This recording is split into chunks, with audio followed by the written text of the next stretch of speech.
warahmatullahi wabarakatuh. Perkenalkan, saya Aulia Veronica dengan NIM 1812906 dari 18 BB03 jurusan Pendidikan Guru Sekolah Dasar Universitas Negeri Padang.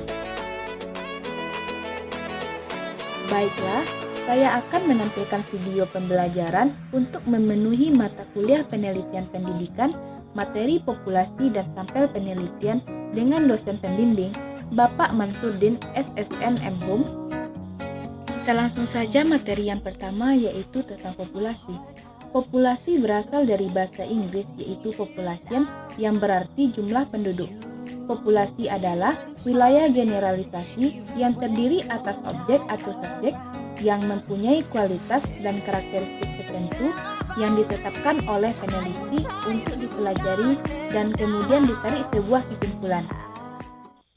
Selanjutnya yaitu jenis-jenis dari populasi. Populasi digolongkan menjadi dua jenis.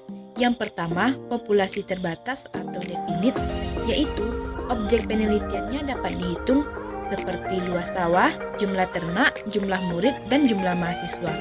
Yang kedua, populasi tak terbatas atau infinite, yaitu objek penelitian yang mempunyai jumlah yang tak terbatas atau sulit dihitung jumlahnya, seperti jumlah pasir di pantai. Persoalan populasi bagi suatu penelitian harus dibedakan ke dalam sifat-sifat sebagai berikut.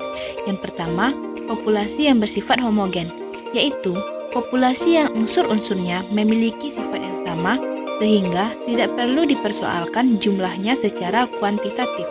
Misalnya, seorang dokter yang akan melihat golongan darah seseorang, maka ia cukup mengambil setetes darah saja. Yang kedua, populasi yang bersifat heterogen, yaitu populasi yang unsur-unsurnya memiliki sifat atau keadaan yang bervariasi, sehingga perlu ditetapkan batas-batasnya, baik secara kualitatif maupun kuantitatif. Materi yang kedua yaitu tentang sampel. Sampel adalah bagian dari jumlah dan karakteristik yang dimiliki oleh populasi. Bila populasi besar dan peneliti tidak mungkin mempelajari semua yang ada pada populasi. Misalnya, karena keterbatasan dana, tenaga, dan waktu, maka peneliti dapat menggunakan sampel yang diambil dari populasi itu. Selanjutnya yaitu ciri-ciri sampel yang baik.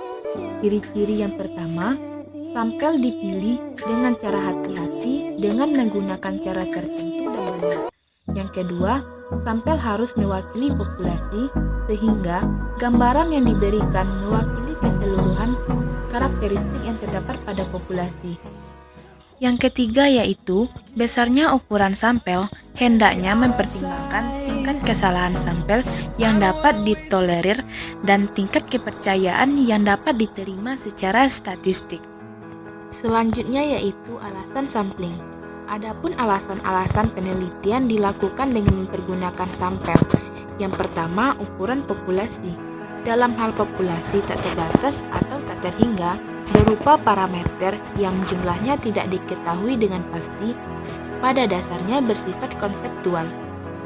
Demikian juga dalam populasi terbatas atau terhingga yang jumlahnya sangat besar, tidak praktis untuk mengumpulkan data dari populasi 50 juta murid sekolah dasar yang tersebar di seluruh pelosok Indonesia misalnya.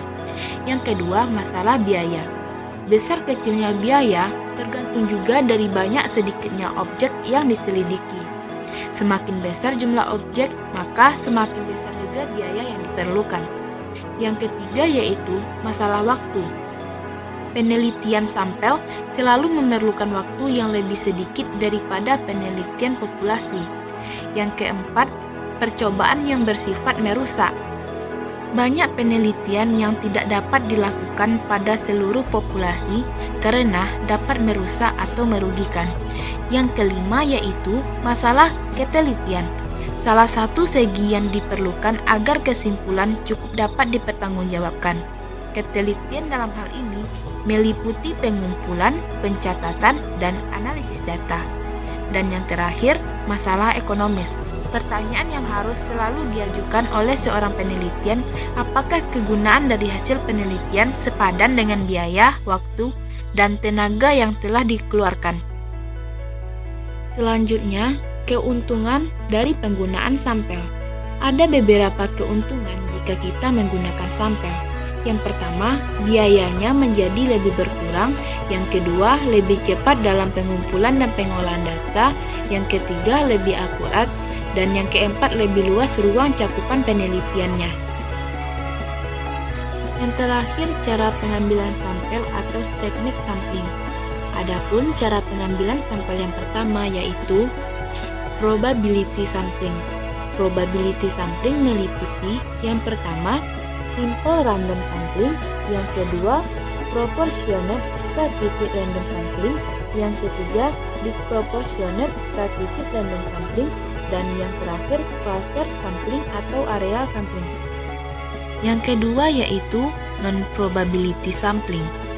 Non-probability sampling meliputi yang pertama, sampling sistematis, yang kedua, sampling kuota, yang ketiga, sampling insidental, yang keempat, sampling purposive, yang kelima, sampling jenuh, dan yang terakhir, snowball sampling. Sekian paparan video dari saya.